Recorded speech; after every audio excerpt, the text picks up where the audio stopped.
সবাইকে আমার অন্তরের অন্তঃস্থল থেকে জানাচ্ছি আন্তরিক শুভেচ্ছা এবং মুবারকবাদ। আহলান ওয়া সাহলান ওয়া মারহাবান বিকুম ফি হাযাল লিকা আত-তাইয়িব আল মুবারাক। আমরা শুরুতে আল্লাহ রাব্বুল ইজ্জা ওয়াল জালালের দরবারে শুকরিয়া জ্ঞাপন করছি, যিনি আজকে আমাদেরকে এরকম চমৎকার একটি পরিবেশে চমৎকার একটি ইসলামিক কনফারেন্সে উপস্থিত হওয়ার সুযোগ করে দিয়েছেন। আমরা সবাই পড়ছি কালিমাতুশ শুকর, আলহামদুলিল্লাহ। আল্লাহ রাব্বুল ইজ্জা ওয়াল জালালের দরবারে শুকরিয়া জ্ঞাপনের পাশাপাশি আমি আজকের প্রোগ্রামের যারা অর্গানাইজিং কমিটি তাদেরকে অন্তরের অন্তঃস্থল থেকে ধন্যবাদ জানাতে চাই, এরকম চমৎকার একটি পরিবেশ, চমৎকার একটি ভেন্যুতে এই ইসলামিক কনফারেন্সের আয়োজন করবার জন্য। সম্মানিত সুধী, আমরা এই পৃথিবীতে খুব অল্প একটা সময়ের জন্য, একটা ট্রানজিট পিরিয়ড কাটানোর জন্য বেসিকলি আমরা এই পৃথিবীতে এসেছি। আমরা কি চিরকাল এই পৃথিবীতে থাকবো বলেন তো? না, একটা ট্রানজিট পিরিয়ডে আমরা এসেছি, আবার চলে যেতে হবে। এই যে আমাদের জীবন, এই জীবনের জন্য বিপদ, আপদ, পরীক্ষা, স্ট্রাগল, এটা অনিবার্য, এটা হবে। বিপদ নাই, কষ্ট নাই, আপদ নাই, অনিশ্চয়তা নাই, স্ট্রাগল নাই, এমনকি কেউ আছে এখানে? কেউ কি হাত তুলে বলতে পারবেন যে হুজুর আমার জীবনে কোনো বিপদ নাই, অথবা আমার জীবনে কোনো দুঃখ নাই, কষ্ট নাই, কোনো স্ট্রাগল নাই, কোনো রিস্ক নাই? এরকম সৌভাগ্যবান কেউ আছেন এখানে? তাহলে জীবনের জন্য পরীক্ষা, এটা অনস্বীকার্য, হবেই হবে পরীক্ষা। পৃথিবীর জীবনটাই এমন, এভাবেই এই লাইফকে ডিজাইন করা হয়েছে। পরীক্ষা থাকবে, এখানে বিপদ থাকবে, এগুলো উত্তীর্ণ হয়ে আপনাকে যেতে হবে। চির সুখ, চির শান্তি, এটাই পৃথিবীতে হয় না। চির সুখ এবং চির শান্তির জায়গা হচ্ছে জান্নাত। চির সুখ এবং চির শান্তি কোথায়? এটা জান্নাতের বৈশিষ্ট্য। চির সুখ, চির শান্তি, টেনশন নাই, ঝামেলা নাই, পরীক্ষা নাই, বিপদ নাই, রিস্ক নাই, স্ট্রাগল নাই। এটা হচ্ছে দ্য ফিচার্স অফ জান্নাত, জান্নাতের ফিচার। কিন্তু সমস্যা বাদে তখন যখন জান্নাতের ফিচার আমরা দুনিয়ায় খুঁজি। যেটা পাবো আমরা জান্নাতে, এটা খুঁজি কোথায়? এই তখনই সমস্যা বাদে। And this is the main problem. এটাই বড় সমস্যা। এই সমস্যার সমাধান কোথায়, এটা নিয়ে আজকে আমি কিছু কথা অ্যাড্রেস করবো ইনশাআল্লাহ। তো তাহলে আসুন শুনি জান্নাতের ফিচার কি। জান্নাতের কমন একটা ফিচার হচ্ছে জান্নাতে there will be no sickness in paradise. জান্নাতে কোনো অসুস্থতা থাকবে না, চিরসুস্থ। সুবহানাল্লাহ পড়েন। চিরসুস্থ, চির সবল, কেউ অসুস্থ হবে না জান্নাতে। জান্নাত হবে অ্যান্টি এইজিং, জান্নাতে বয়স বাড়বে না কারো, চির যৌবনা, চির যুবক, অ্যান্টি এজিং। আপনারা জানেন যে বর্তমান পৃথিবীতে অ্যান্টি এজিং ক্রিম পাওয়া যায় না? ক্রিম, কথা বুঝতেছেন? অ্যান্টি এজিং ক্রিম পাওয়া যায়। তারা বলে এই ক্রিম মাখলে চামড়ায় ভাঁজ পড়ে না। এটার দাম আছে কিন্তু অনেক। অ্যান্টি এজিং ক্রিম লাগায়, শ্যাম্পু ইউজ করে, অ্যান্টি এজিং অয়েল আছে, এটা দিলে নাকি চামড়ায় ভাঁজ পড়ে না। ইভেন ভারতের অনেক বড় একজন ব্যবসায়ী মুকেশ আম্বানি, নাম শুনছেন না? যে তার ছেলের বিয়ে হয়ে গেল। তো এই মুকেশ আম্বানির স্ত্রী নীতা আম্বানি, সে কিছুদিন আগে এক বোতল গোল্ড ওয়াটার খেয়েছে, gold water, and it's cost $60,000। $60,000 দাম এক বোতল গোল্ড ওয়াটারের। কেন? ফর অ্যান্টি এজিং, যাতে বয়সের ছাপ গালে না থাকে। এখন বলেন, এভাবে কি আমাদের বয়সকে ধরে রাখা সম্ভব এই পৃথিবীতে? সম্ভব না, কারণ এই ফিচারটা দুনিয়ার ফিচার না, এটা জান্নাতের ফিচার। সুবহানাল্লাহ পড়েন। তাহলে জান্নাতে কেউ অসুস্থ হবে না, জান্নাত হবে চির যৌবন, চির যৌবনা। ওখানে আমরা যুবক থাকবো, প্রত্যেকে 33 বছরের যুবক যুবতী হয়ে জান্নাতে ঢুকবো। বিষ্ণু ইসলাম বলেন, আহলুল জান্নাতি জুরদা ওয়া মুরদা ওয়া আবনাউ 30 ওয়া 30। জান্নাতে যারা যাবে শুভ্র দাড়িবিহীন, প্রত্যেকে হবে 33 বছর বয়সের। ওই যে 33 বছর বয়সে একবার ঢুকলেন, আর বয়স বাড়বে না, ওইটাই চিরকাল ওই বয়স পাবেন।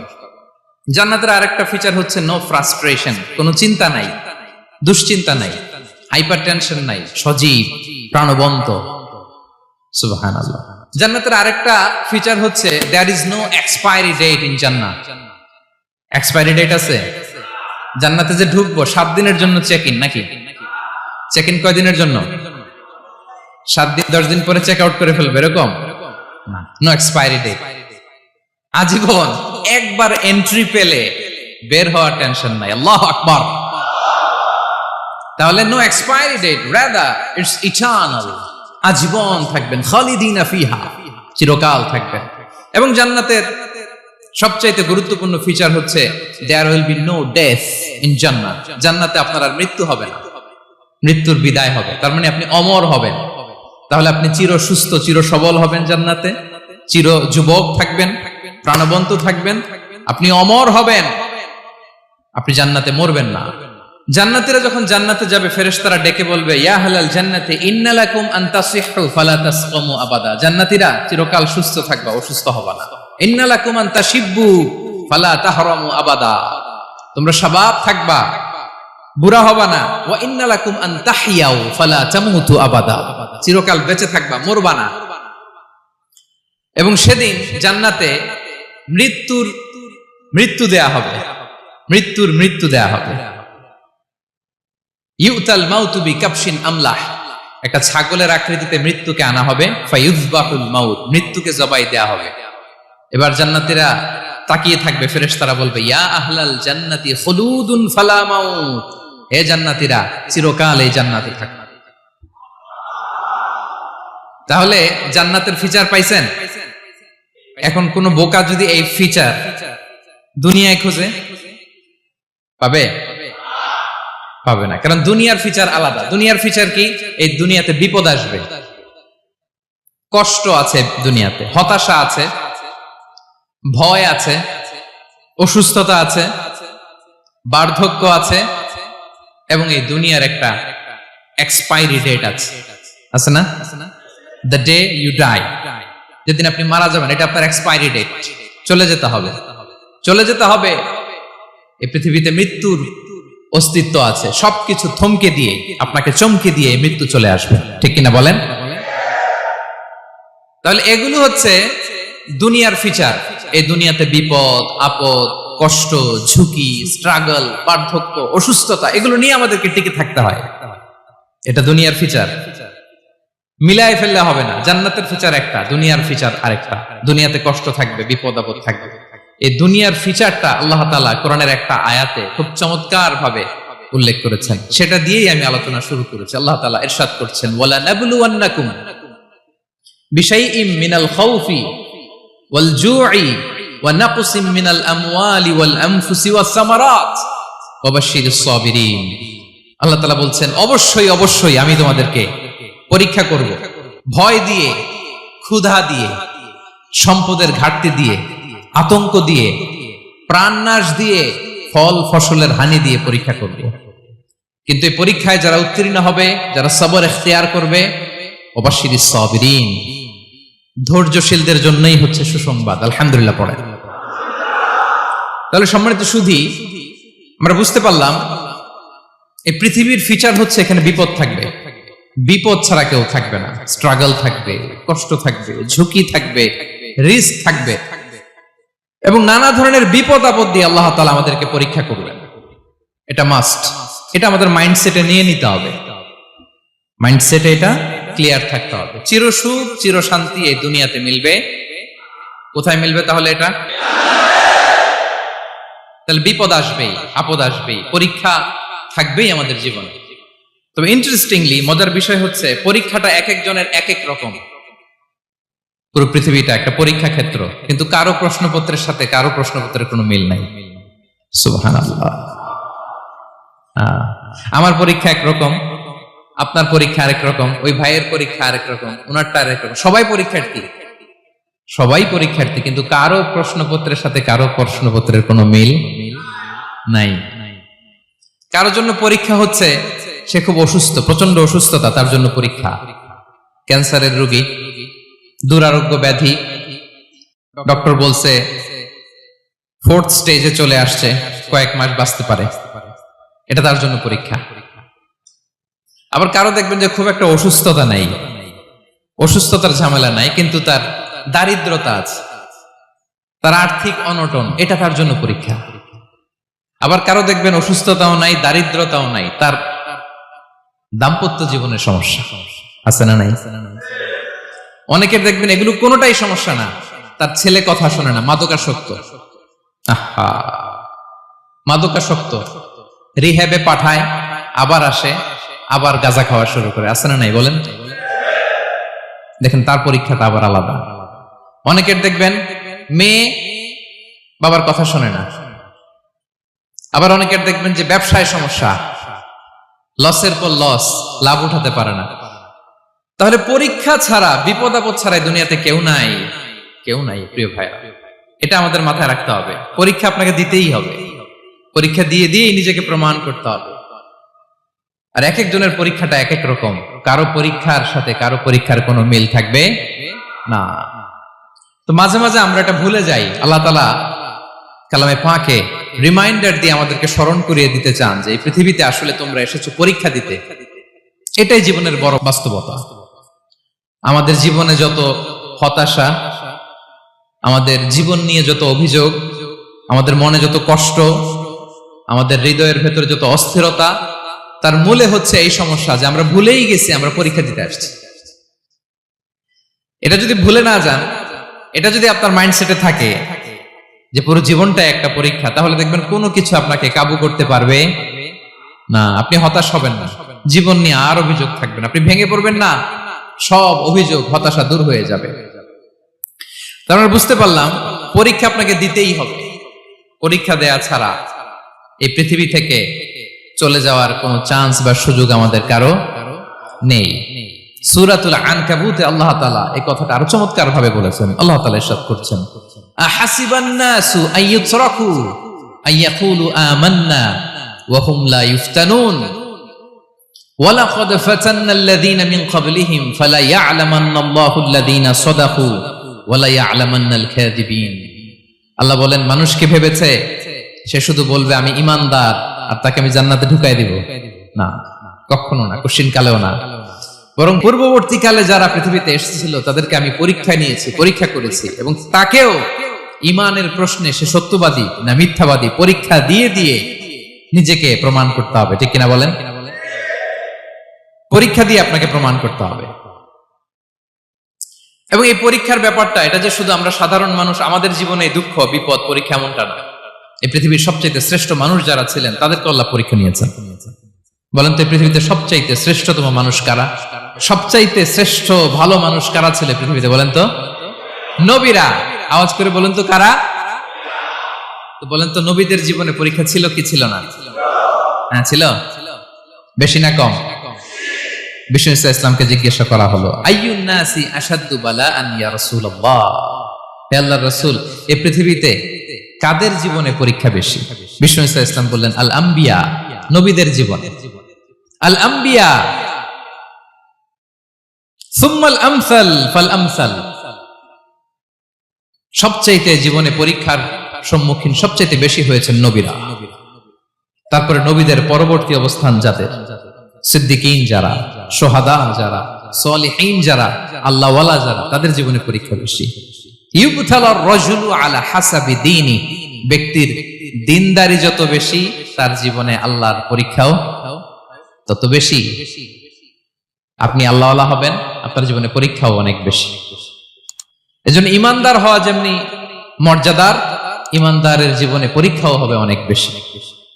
এবং পরীক্ষা যত বড়, খেয়াল রাখতে হবে, মন খারাপ করার কোনো সুযোগ নেই। পরীক্ষা যার জীবনে যত বড়, সেটাতে সফল হতে পারলে ওটার প্রতিদানও বড়। পরীক্ষা যত বড়, এটাতে সাকসেস হইতে পারলে এটার রিওয়ার্ডও তত বড়। বিষ্ণু ইসলাম বলেন, ইযামুল জাযাই মাআ ইযামিল বালা, বালা যত বড় জাযাও তত বড়, প্রতিদানও তত বড়। আপনারা নবীদের জীবনে যদি খেয়াল করেন, দেখবেন যেই নবীর জীবনে পরীক্ষা যত বেশি, সেই নবীর জীবনে সফলতাও তত বেশি। সাইয়েদনা ইব্রাহিম আলাইহিস সালামের কথাটা একটু খেয়াল করেন তো, বলেন তো ওনার জীবনে পরীক্ষা কেমন ছিল? বেশি না কম? ওনার জীবনের পরীক্ষা থেকেই তো আমরা এই শব্দটা ব্যবহার করি। আমরা বলি অগ্নি পরীক্ষা। কি বলি? মানে আগুনে নিক্ষেপ করা হয়েছে সাইয়েদনা ইব্রাহিম আলাইহিস সালামকে। তাও স্বাভাবিকভাবে না, উলঙ্গ করে, ন্যাকেট করে ওনাকে অপমানিত করবার জন্য ওনার গায়ের জামা কাপড় খুলে উলঙ্গ অবস্থায় আল্লাহর খলিল সাইয়েদনা ইব্রাহিম আলাইহিস সালামকে অগ্নিকুণ্ডে নিক্ষেপ করা হয়েছিল। এরকম এক্সপেরিয়েন্স এই অডিটোরিয়ামের ভেতরে আমাদের কখনো হয়েছে? তাইলে সাধারণ মানুষের জীবনের পরীক্ষা আর নবীদের জীবনের পরীক্ষার মধ্যে পার্থক্য আছে না নাই? ওই পরীক্ষায় উনি পাশ করে ফেললেন। 86 বছর পর্যন্ত আল্লাহর কাছে দোয়া করলেন, আল্লাহ আমাকে একটা নেককার সন্তান দাও। আল্লাহ সন্তান দেয় না। 86 বছর পরে আল্লাহ তাআলা সাইয়েদনা ইব্রাহিম আলাইহিস সালাম এবং হাজারের ঘরকে উজালা করে সন্তান দিলেন। সাইয়েদনা ইসমাঈল আলাইহিস সালাম পৃথিবীতে আসলেন কত বছর বয়সে? 86 বছর বয়সের এখানে কেউ আছেন? হ্যাঁ, আছি আমরা? কেউ নাই। 86 বছর বয়সে প্রথম সন্তান পেয়েছে। তাদের ঘরকে উজালা করে আল্লাহর নবী সাইয়েদনা ইসমাঈল আলাইহিস সালাম আসলেন। এবার আল্লাহ বললেন, যাও স্ত্রীকে আর এই কলিজার টুকরা সন্তানকে থাকো তো প্যালেস্টাইনে, প্যালেস্টাইন থেকে ১,৫০০ কিলোমিটার দূর দ্য ব্যারেন ল্যান্ড, ওই মক্কার ধুধুমরু প্রান্তরে রেখে আসো, যেখানে কেউ নাই, মানুষ নাই, গাছ নাই, পাখি নাই, পানি নাই, যাও রেখে আসো। আচ্ছা বলেন তো, ৮৬ বছর পরে যে লোকটা সন্তান পেল, বুঝে শুনে উত্তর দিয়েন, ৮৬ বছর পরে যে লোকটাকে আল্লাহ তাআলা সন্তান দিল, তার হৃদয়ে ওই সন্তানের জন্য মায়া বেশি না কম? এমনি তো আমাদের প্রথম সন্তানের হিস্ট্রিটা একটু খেয়াল করেন তো। প্রথম আমাদের যে মেয়ে হয়েছিল বা যাদের ছেলে হয়েছিল, তার প্রতি আদর, সোহাগ, দরদ, ভালোবাসা, আহ্লাদ কত ছিল। আর ৮৬ বছর বয়স আল্লাহ তাআলা ওনাকে সন্তান দিলেন, দিয়ে বললেন, যাও হাজারকে আর ইসমাঈলকে মক্কার ধুধুমরু প্রান্তরে রেখে আসো। আল্লাহ তাআলা বলতে দেরি, চলে যেতে দেরি নাই, মুহূর্তে উনি রওনা হয়ে গেলেন। সুবহানাল্লাহ পড়বেন না? রেখে আসলেন মক্কার ধুধুমরু প্রান্তরে। এবার আল্লাহ বললেন, যাও রিটার্ন ব্যাক টু প্যালেস্টাইন, প্যালেস্টাইনে চলে যাও। চলে গেলেন, হৃদয়টা ভেঙে খান খান। অনেক বছর পরে আল্লাহ তাআলা আবার অনুমতি দিলেন, যাও এবার ছেলেকে দেখে আসতে পারো, যাও প্যালেস্টাইন থেকে আবার মক্কা যাও। সাইয়েদনা ইব্রাহিম আলাইহিস সালাম প্যালেস্টাইন থেকে আবার ১,৫০০ কিলোমিটার পথ পাড়ি দিয়ে, এখনকার মতো ফ্লাইটে যায় না, গাড়িতেও না, উটে করে। কিসে করে?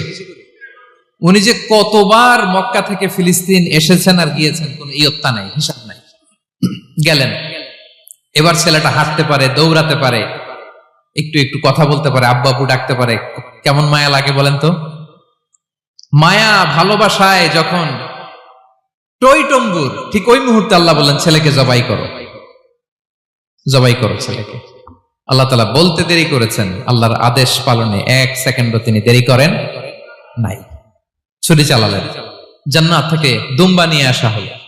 এভাবে আল্লাহর নবী ইব্রাহিম আলাইহিস সালাম উনার জীবনের প্রতিটি ক্ষেত্রে যেখানে আল্লাহ তাআলা উনাকে পরীক্ষা নিয়েছেন, উত্তীর্ণ হয়েছেন। এবং দেখেন ওনাকে আল্লাহ তাআলা কি উপহার দিলেন। আল্লাহ তাআলা ওনাকে খলিলুল্লাহ উপাধি দিলেন, আল্লাহর বন্ধু। সুবহানাল্লাহ বলেন। আল্লাহ তাআলা বলছেন, ওয়া ইযিবতালা ইব্রাহিম রাব্বুহু বিকালিমাতিন ফাআতাম্মাহুন ক্বালা ইন্নী জাঈলুকা লিন-নাসি ইমামা। আল্লাহ অনেকগুলো পরীক্ষা নিয়েছিলেন সাইয়েদনা ইব্রাহিম আলাইহিস সালাম, প্রতিটা পরীক্ষায় সাকসেসফুলি পাস করেছেন, গোল্ডেন এ প্লাস। আল্লাহ বলেন, ইন্নী জাঈলুকা লিন-নাসি ইমামা, I'm gonna make you the leader for the entire human being. I'm gonna appoint you as a leader for the entire universe. গোটা বিশ্বের জন্য, গোটা মানবতার জন্য আমি তোমাকে লিডার বানায় দিলাম। ইযমুল জাযাই মা'a ইযমিল বালা। পরীক্ষা যত বড়, ওই পরীক্ষায় পাশ করলে ওইটার ফলাফল ও প্রতিদানও বড়। তাহলে দেখেন প্রিয় ভাইরা, সাইয়েদনা ইব্রাহিম আলাইহিস সালামের জীবনে পরীক্ষার কোনো শেষ ছিল না। আমি আপনি কোথায়? আল্লাহর খলিলের জীবনে যদি এত পরীক্ষা থাকতে পারে, আমি আপনি কোথায় বলেন তো? এবার বলেন, সাইয়েদনা মূসা আলাইহিস সালাম, ওনার জীবনে তো কোনো পরীক্ষার ছিল না। হ্যাঁ, গুণে শেষ করতে পারবেন? জন্মটাই তো হয়েছে পরীক্ষার মধ্য দিয়ে। মিশরের ছেলে সন্তান হইলেই ফেরাউন বলছে জবাই করো। ওনার মা এরকম সিন্ধুকে করে ভাসায় দিলেন নীল নদীতে। আল্লাহু আকবার! কি একটা রোমাঞ্চকর পরিস্থিতির মধ্য দিয়ে আল্লাহ তাআলা ওনাকে বাঁচালেন। সুবহানাল্লাহ। জন্মই হয়েছে পরীক্ষার মধ্যে দিয়ে। বড় হইলেন, ফেরাউনের ভয়ে দেশ ত্যাগ করলেন, মিশর থেকে মাদিয়ান। আবার আল্লাহর আদেশে যখন ফিরে আসলেন, আবার ফেরাউনের সাথে তর্ক বিতর্ক, যুদ্ধ। একটা রাত আল্লাহ নবী মুসা আলাইহিস সালাম শান্তি মতো মিশরে ঘুমাতে পারে নাই। একটা রাত। শেষ পর্যন্ত এই ফেরাউন মুসা আলাইহিস সালামকে ধাওয়া করেছে। ফেরাউনের ধ্বংসের আগ পর্যন্ত সে মুসা আলাইহিস সালামকে ধাওয়া করেছে। তার মানে মুসা আলাইহিস সালাম এই বিপদ আপদ পরীক্ষা এগুলো থেকে মুক্তি পান নাই। এবার বলেন ঈসা আলাইহিস সালামের কথা। উনার জীবনে তার পরীক্ষা ছিল না? কি পরীক্ষা ছিল? হ্যাঁ, আল্লাহু আকবার। Same scenario goes to the biography of every messenger in the world. পৃথিবীর সব নবীর ক্ষেত্রে একই ঘটনা ঘটেছে। সাইয়েদনা ঈসা আলাইহিস সালাম দাওয়াত যখন দিলেন, ওনার বিরোধিতা শুরু হলো, ওনাকে হত্যার ষড়যন্ত্র হলো, ইভেন কি ওনাকে মারার জন্য বনি ইসরায়েলেরা উদ্ধত হলো, জানে বাঁচবার জন্য পালালেন, এক ঘরে ঢুকলেন, চারদিক দিয়ে ঘেরাও করলো, উনি দরজা জানালা লাগাই দিলেন।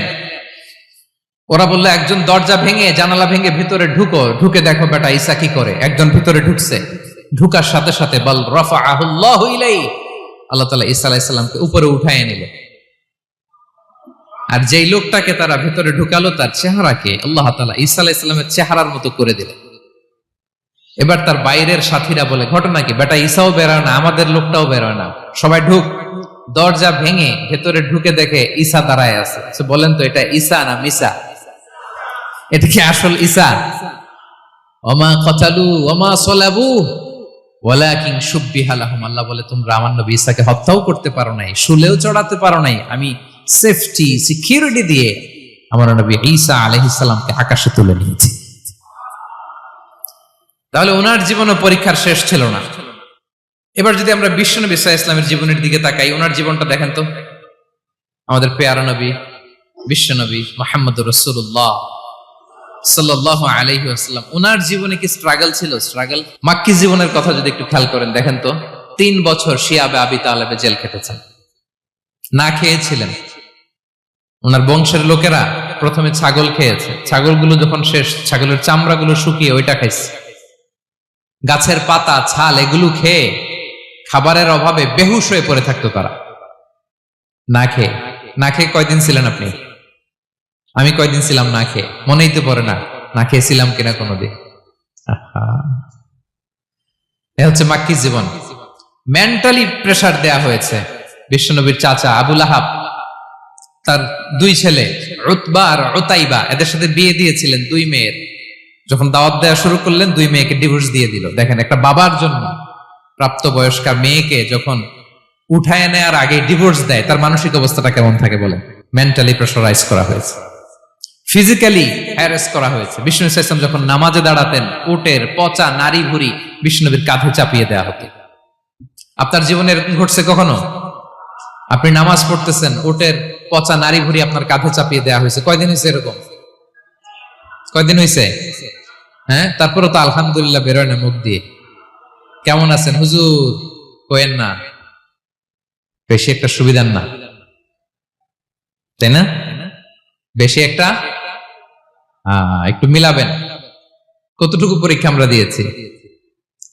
তায়েফে গেলেন বিশ্বনবী, তায়েফে গেছিলেন জমির বায়না দিতে, তাই না? জমি কিনবে তায়েফে। তায়েফবাসীদেরকে জাহান্নামের আগুন থেকে বাঁচাতে গিয়েছিলেন, নিজের জন্য না। সেখানে তায়েফের ছেলেরা পাথর মেরেছে বিষ্ণু ইসলামের গায়ে। এত শুভ্র দেহ ছিল, চেহারা ছিল, বিষ্ণুবীর গা দিয়ে ঝরঝর করে রক্ত ঝরেছে। ফিজিক্যাল হ্যারাসমেন্টের শিকার হয়েছেন বিষ্ণু ইসলাম। যখন যেদিন বিষ্ণু ইসলামকে হত্যার ষড়যন্ত্র করা হলো, আল্লাহ তাআলার আদেশে তিনি মক্কা থেকে মদিনায় হিজরত করলেন। মদিনাতে যে একটা রাত, 7ম হিজরির আগ পর্যন্ত শান্তিতে ঘুমাতে পারেন নাই। 3 দিকে 3 ইহুদি বসতি, বনু কাইনুকা, বনু নদীর, বনু কুরাইজা। খাওয়ার মধ্যে বিষ মিশিয়ে দেয়া হয়েছিল বিষ্ণু ইসলামের। বাজুর, খাসির বাজুর রান পছন্দ করতেন। এক ইহুদি মহিলা বিষ্ণু ইসলামের ওই রানের মধ্যে বিষ মিশিয়ে দিয়েছিল। ওই বিষের যন্ত্রণায় মৃত্যুর আগ পর্যন্ত বিষ্ণুনবী কাতরাতেন,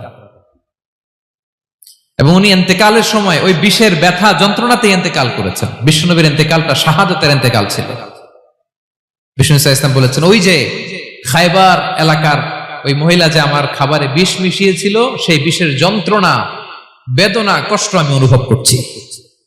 খেয়ে না খেয়ে দিন প্রচারের কাজে নিজেকে দিয়েছ বিলিয়ে, তায়েফের কাফিরেরা চিনল না সে আলো, দুষ্ট ছেলেদের পিছু দিল লেলিয়ে, পাথরের আঘাতে ক্ষত বিক্ষত হয়ে সারা শরীর থেকে রক্ত ঝরে। হে রাসূল তোমাকে ভুলি আমি কেমন করে, হে রাসূল তোমাকে ভুলি আমি কেমন করে। হাজার ব্যথা বেদনার পরে ফিরে আসনি তুমি আপন ঘরে, দিনের আলো তুমি ছড়িয়ে দিতে চলে গেলে মদিনায় মক্কা ছেড়ে।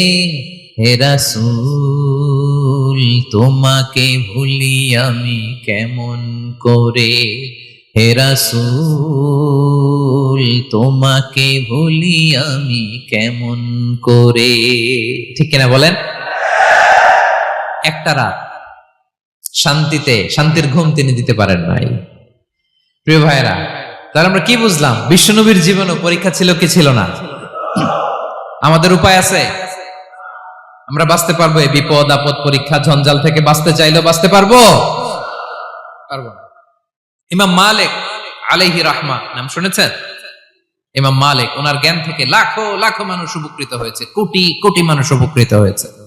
মদিনার রাস্তায় রশি দিয়ে ওনাকে টেনে হিচড়ে এক এলাকা থেকে আরেক এলাকায় নিত জালেম বাদশারা। ইমাম মালিক আলাইহি রাহমা। ইমাম আহমদ ইবনে হাম্বল, ওনাকে বেত্রাঘাত করা হতো, চাবুক দিয়ে পেটানো হতো। আমাদের মাযহাবের ইমাম আল ইমাম আল আযম আবু হানিফা আলাইহি রাহমা, ওনাকে কারাবন্দী করা হয়েছিল। তার মানে দেখেন, যত বড় বড় স্কলার, যত বড় বড় মাশায়েখ, এমনকি আম্বিয়া আলাইহিমুস সালাম, ওনারাও পরীক্ষা বিপদ আপদ থেকে রেহাই পান। পাইছে? তাহলে আপনি আর আমি পাবো? বলেন তো। তাহলে এটা আমাদের ব্রেইনে গেঁথে নিতে হবে যে জীবন মানেই এখানে বিপদ থাকবে, পরীক্ষা থাকবে, স্ট্রাগল করে করে আমাকে আগাতে হবে। কেউ আমার জন্য রেড কার্পেট বিছিয়ে রাখবে না। এই জীবনটা বড় জটিল। This is life, how it's design. এভাবেই পৃথিবীকে ডিজাইন করা হয়েছে। এখানে বিপদ আছে, কষ্ট আছে। এই পরীক্ষা দিয়ে দিয়ে আপনাকে উত্তীর্ণ হতে হবে। বুঝতে পেরেছেন প্রিয় ভাইরা? নাও দ্য কোশ্চেন অ্যারাইজ, এখন প্রশ্ন হচ্ছে, কেন আল্লাহ এই পরীক্ষা নেন? কেন?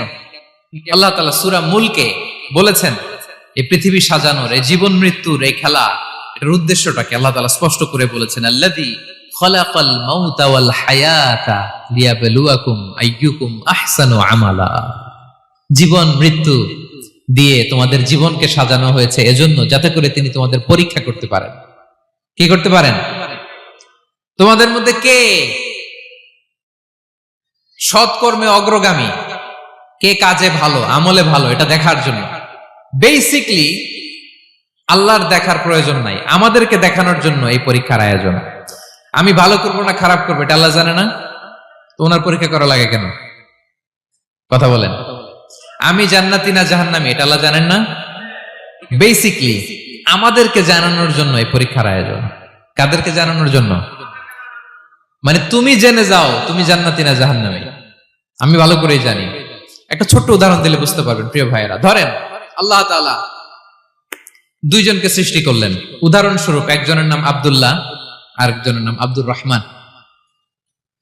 সৃষ্টির পরে আব্দুল্লাহকে বললেন, আব্দুল্লাহ, আমি জানি তুমি পৃথিবীতে 50 বছর হায়াত পাইতা, খুব ভালো কাজ করতে, তুমি দুনিয়াতে অনেক ভালো কাজ করতে, এটা আমি আগেই জানি। আমার অসীম জ্ঞান বলে আমি আগে থেকেই জানি। তো যাও, তোমার এইমাত্র সৃষ্টি করলাম, যাও তুমি জান্নাতে ঢুকে যাও, কারণ আমি জানি তুমি জান্নাতি হবে। আচ্ছা, আর আব্দুর রহমান, তুমি পৃথিবীতে খুব খারাপ কাজ করতে, এটা আমি জানতাম। তোমারে পাঠাইলে খারাপ কাজ করবা, তুমি সীমা লঙ্ঘন করবা, অন্যায় করবা, অপরাধ করবা, তুমি জাহান্নামী হবা, যাও। যেহেতু আমি জানি পরীক্ষার আর দরকার নেই, তোমারে জাহান্নাম দিয়ে দিলাম, যাও ঢুকে যাও। আব্দুল্লাহ ঠিকই জান্নাতে ঢুকে যাবে, আব্দুর রহমান কি ঢুকবে? ঢুকবে।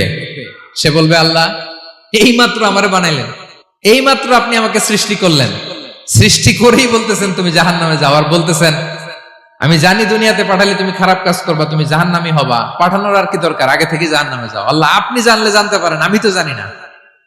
ঠিক কিনা বলেন? সে বলবে, না আল্লাহ আপনি ভুল বলতেছেন, এই দুনিয়াতে পাঠাইলে আমি খুব ভালো কাজ করতাম, আমি সীমা লঙ্ঘন করতাম না, নামাজ পড়তাম, রোজা রাখতাম, হজ করতাম, যাকাত দিতাম, সাদাকা করতাম, চ্যারিটি করতাম, জনকল্যাণকর সব ভালো কাজগুলো আল্লাহ আমি করতাম। এজন্য আল্লাহ তাআলা পরীক্ষার আয়োজন করেছেন, যাতে করে তুমি জেনে যাও যে পৃথিবীতে তুমি কি করেছো। এখন আর আল্লাহকে এক্সকিউজ দেওয়ার সুযোগ নেই। আচ্ছা বলেন তো, আবু জাহেলকে যদি আল্লাহ এখন কিয়ামতের দিন বলে, Abu Jahl go to the hell fire, Abu জাহেলের কিছু বলার সুযোগ আছে? কারণ ও দুনিয়াতে কি করে আসছে এটাও জানে না।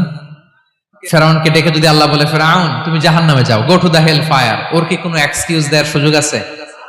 বলেন, সুযোগ আর আছে? কারণ তুমি দুনিয়াতে কি করেছো তোমার চেয়ে ভালো কেউ আর জানে। পৃথিবীতে এই পরীক্ষার এই আয়োজনের সবচাইতে বড় উদ্দেশ্য হচ্ছে যাতে করে আমরা দেখে যাই যে আমরা কি কাজ করছি। কেউ যখন পরীক্ষা দেয় প্রিয় ভাইরা, ওই পরীক্ষায় কত পাবে তার একটা হিসাব আছে না?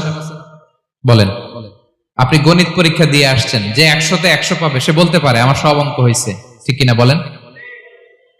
আর যে লাড্ডু গুড্ডু বুঝছেন তো, কিছুই পারে নাই, ঘোড়ার ডিম, তারও একটা হিসাব আছে যে সে কিছুই লিখে আসতে পারে নাই।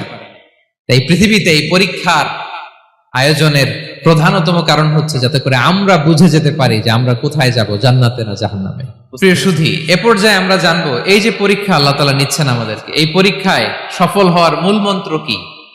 কোরআনে বিভিন্ন আয়াতে এই পরীক্ষার কথা বলা হয়েছে এবং এই পরীক্ষার সফলতার মূল মন্ত্রও কোরআনে ঘোষিত হয়েছে। আলহামদুলিল্লাহ বলেন। যে আয়াত দিয়ে আমি শুরু করেছি, এই আয়াতে আল্লাহ তাআলা বলেছেন, ওয়াবাশশিরিস সাবিরিন, নবী হে ধৈর্যশীলদেরকে আপনি সুসংবাদ দিন, ধৈর্যশীলদেরকে সুসংবাদ দিন। তার মানে বিপদে ধৈর্য ধারণ করতে হবে প্রিয় ভাইরা। ইন্নামাস সাবরু ইনদা সাদামাতিল উলা, বিপদে আমরা অনেক সময় প্যানিক হয়ে যাই, অস্থির হয়ে যাই, কি করব, হতাশ না। মুমিনরা হতাশ হয় না, ধৈর্য ধারণ করে। কি করে? কি করে? ধৈর্য ধারণ করার শক্তি দাও গো মেহেরবান আমায়, দাও গো মেহেরবান। পড়েন, ধৈর্য ধারণ করার শক্তি দাও গো মেহেরবান আমায়, দাও গো মেহেরবান। সবাই বলুন একসাথে, ধৈর্য ধারণ করার শক্তি দাও গো মেহেরবান আমায়, দাও গো মেহেরবান। বুকের ভেতর ব্যথার নদী বইছে অবিরাম, বইছে বইছে অবিরাম। পড়ুন, ধৈর্য ধারণ করার শক্তি দাও গো মেহেরবান আমায়, দাও গো মেহেরবান। পড়েন আমিন। আল্লাহ যেন বিপদে আমাদেরকে ধৈর্য ধারণ করার তৌফিক দান করে। প্রিয় ভাইয়েরা, ধৈর্য এটা এমন একটা গাছ যে গাছের সারা গায়ে কাটা, কিন্তু এই গাছের ফলটা বড় সুস্বাদু। আই রিপিট, আমি আবার বলছি, ধৈর্য এটা এমন একটা গাছ যে গাছের সারা গায়ে কাটা, কিন্তু ফলটা বড় মিষ্টি, ফলটা বড় সুস্বাদু। সবাই ধৈর্য ধারণ করতে পারে না। বিষ্ণু ইসলামকে আল্লাহ তাআলা নানা সময় আশ্বস্ত করেছেন, সান্ত্বনা দিয়েছেন, আর ধৈর্যের বাণী শুনিয়েছেন। আল্লাহ বলেন, ফাসবির কামা সাবারা উলুল আজমি মিনার রাসূল, নবী হে আপনার আগে দৃঢ় প্রত্যয়ী নবীরা যেরকম ধৈর্য ধারণ করেছে, আপনিও ধৈর্য ধারণ করুন। সূরাতুল মুজাম্মিল আল্লাহ তাআলা বলছেন, ওয়াসবির আলা মা ইয়াকুলুনা ওয়াহজুরহুম হাজরান জামিলা। ওরা যাই বলুক আপনি ধৈর্য ধারণ করুন, ওদের কথাকে ইগনোর করুন, just ignore what they are saying to you. যা বলে আপনি জাস্ট ইগনোর করেন। ওরা বিষ্ণু ঈসা ইসলামের মনোবলকে ভেঙে দেওয়ার জন্য কখনো বিষ্ণু ঈসা ইসলামকে কবি বলে গালি দিত। কবি কি বলতো? শায়ের। কখনো বলতো মজনুন, পাগল। নাউজুবিল্লাহ পড়বেন না? পাগল বলে গালি দিত। মাঝে মাঝে বলতো কাহিন, গণক। মাঝে মাঝে বিষ্ণু ঈসা ইসলামকে তারা বলতো আবতার, লেস কাটা। মুহাম্মদ, তোমার ছেলে নাই, তোমার বংশ নির্বংশ হয়ে গেছে, তোমার নাম নেয়ার মতো কেউ নাই। আহা, কপাল পোড়া। গোটা বিশ্বব্যাপী বিষ্ণু ঈসা ইসলামের সুনাম সুখ্যাতি ছড়িয়ে দিয়েছে কে? আকাশ বাতাস মাড়িয়ে, সাত আকাশ ছাড়িয়ে আল্লাহর আরশ পর্যন্ত আল্লাহ তাআলা বিষ্ণু নবীর সুনাম সুখ্যাতিকে সুউচ্চ করেছেন, ঠিক কিনা বলেন? ইগনোর করুন। আপনাকে কবি বলে, গণক বলে, আপনাকে পাগল বলে, আপনাকে লেস কাটা বলে, জাস্ট ইগনোর দেন।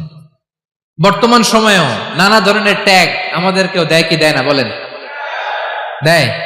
আমাদেরকে কি বলে? মৌলবাদী বলে, বলে বলে ওই যে রাজাকার বলে।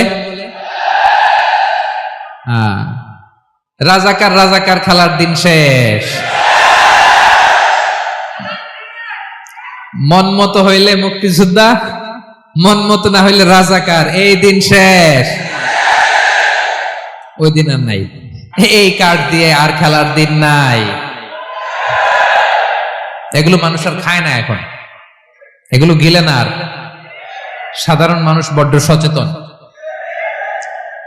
দেখেন, কালের বিবর্তনে, সময়ের আবর্তনে একই পরিক্রমা আমাদেরকেও ট্যাগিং করে। আমাদেরকে মৌলবাদী বলে, ব্যাকডেটেড বলে, রাজাকার বলে, জঙ্গি বলে, যুদ্ধাপরাধী বলে।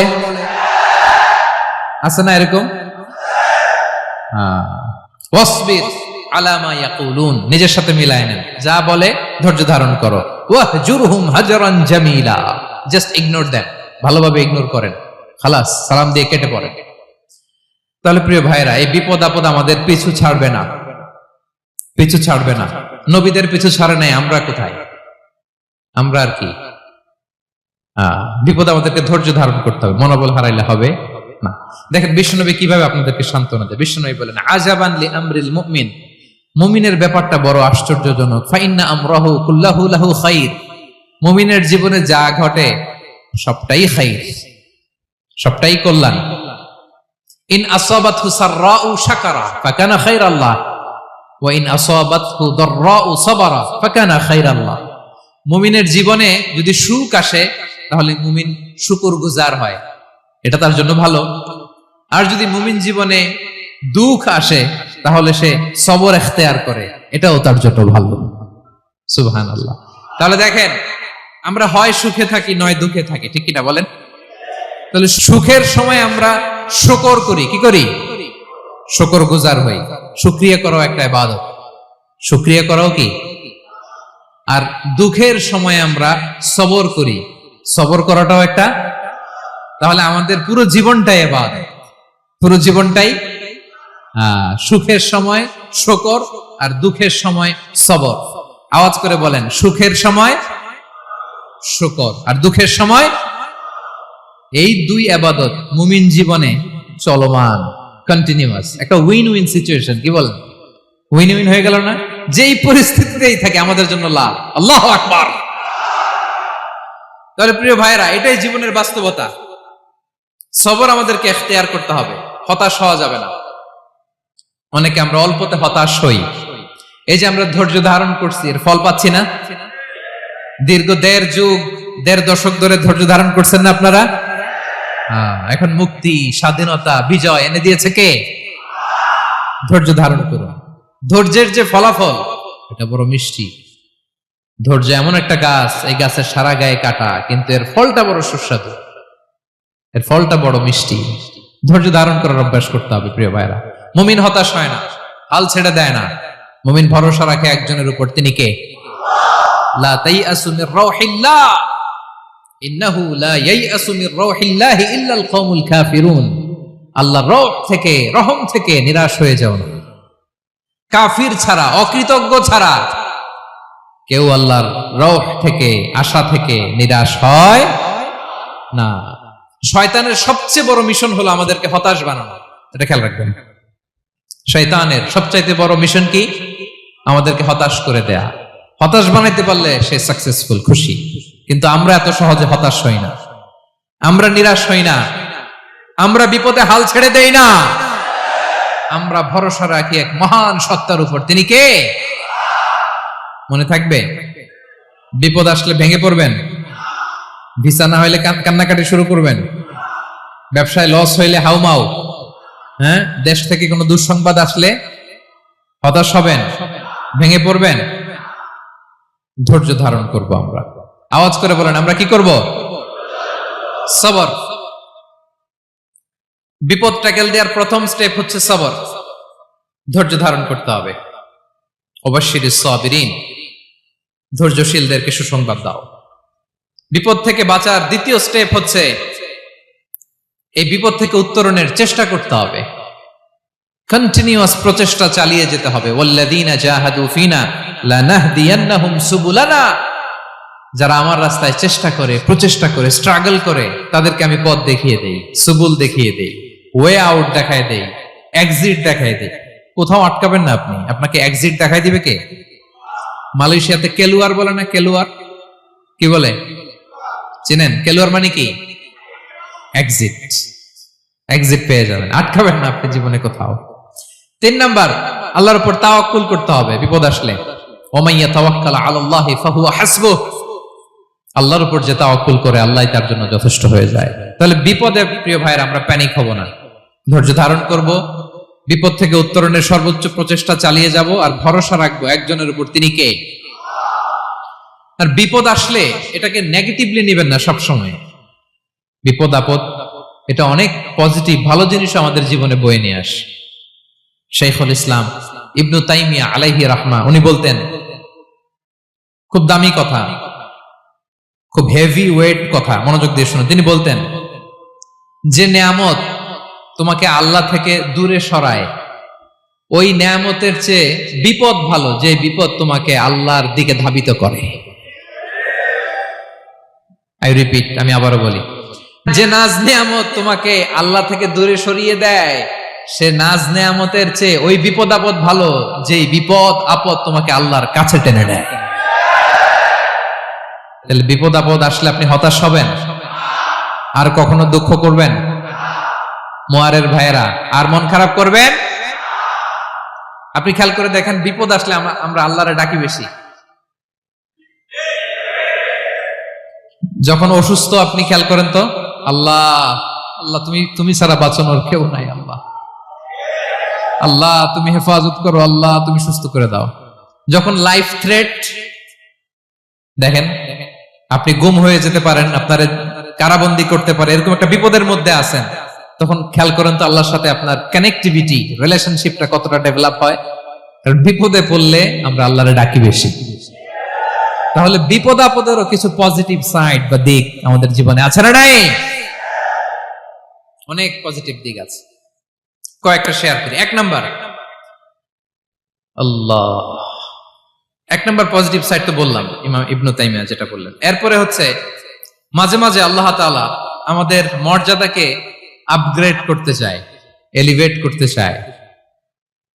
আপনি ধরেন কোন একটা এয়ারলাইন্সের রেগুলার প্যাসেঞ্জার টিকিট কাটেন, মাঝে মাঝে হঠাৎ করে দেখবেন কাউন্টারে গেলে তারা বলে you are upgraded to business class, অথবা you are upgraded to first class. যেহেতু রেগুলার প্যাসেঞ্জার, অনেক মাইলস জমা হয়েছে, আপগ্রেড করে দেয়। আল্লাহ তাআলা মাঝে মাঝে চায় তিনি আমাদের মর্যাদাকে, র্যাঙ্ক, এটাকে আপগ্রেড করবেন। কিন্তু আমার যে আমল আখলাকের অবস্থা, ওইটা দিয়ে ওই আপগ্রেড র্যাঙ্কে যাওয়ার সুযোগ নাই। বুঝতেছেন কথা? আল্লাহ চায় আমার লেভেল একটু আপ করতে, কিন্তু আমার আমলের যে অবস্থা, এতে আমি ওখানে যাই না। তখন আল্লাহ কিছু বিপদ আপদ দিয়ে, পরীক্ষা দিয়ে বান্দাকে টেস্ট করে। ওই পরীক্ষায় যদি উত্তীর্ণ হন, সাথে সাথে আল্লাহ তাআলা আপনার লেভেল বা র্যাঙ্ক আপগ্রেড করে দেয়। সুবহানাল্লাহ পড়বেন না? তাহলে লাভ না লস? আওয়াজ করে বলেন, লাভ না লস? মুমিন জীবনের সব লাভ। যত বিপদ আপদ আপনাকে স্পর্শ করে, প্রতিটাতেই আপনার জন্য কল্যাণ। বিষ্ণু ইসলাম বলেন, মা ইউসিবুল মুসলিমা মিন নাসাবিন ওয়ালা ওয়াসাবিন ওয়ালা হাম্মিন ওয়ালা হুজনিন ওয়ালা আযান ওয়ালা গাম্মিন হাত্তা শাওকাতি ইউশাকুহা ইল্লা কাফারাল্লাহু বিহা খাতায়া। আপনার জীবনে যত দুঃখ, যত যন্ত্রণা, যত টেনশন, যত অ্যাংজাইটি, যত ইনজুরি, এমনকি গোলাপ ফুল পাড়তে যে ওখানে যে কাঁটা বাঁধছে, বরই খেতে যে বরই গাছে ওঠার পর যে একটা কাঁটা বিঁধছে আপনার হাতে, এর কারণে আল্লাহ তাআলা আপনার গুনাহ মাফ করে দেয়। সুবহানাল্লাহ। তাহলে বিপদ আপদ দিয়ে আল্লাহ বান্দার মর্যাদাকে আপগ্রেড করে। বিপদ আপদে ফেলে আল্লাহ তাআলা বান্দার পাপ মোচন করে। বিপদ আপদ দিয়ে আল্লাহ তাআলা বান্দার শাস্তি মওকুফ করে। এমন পাপ করছেন এটার জন্য শাস্তি বরাদ্দ হয়ে গেছে, কিন্তু আল্লাহ তাআলা ওই শাস্তি থেকে মাঝে মাঝে আপনাকে বাঁচাতে চায়, তখন কিছু বিপদ দিয়ে বান্দারে পরীক্ষা করে। উত্তীর্ণ হলেই আল্লাহ তাআলা ওই শাস্তিকে মওকুফ করে দেয়। তাহলে আসুন সামারি করি, পুরো আলোচনাটার সামারি করি। 1 নম্বর সামারি হচ্ছে বিপদ আপদ, পরীক্ষা, স্ট্রাগল, কষ্ট, এটা সুন্নাতুল্লাহি ফিদ দুনিয়া। এই দুনিয়ায় আল্লাহর সুন্নাত, এর বাইরে কেউ যেতে পারে না, ইভেন নট দ্য মেসেঞ্জার্স, নবীরাও না।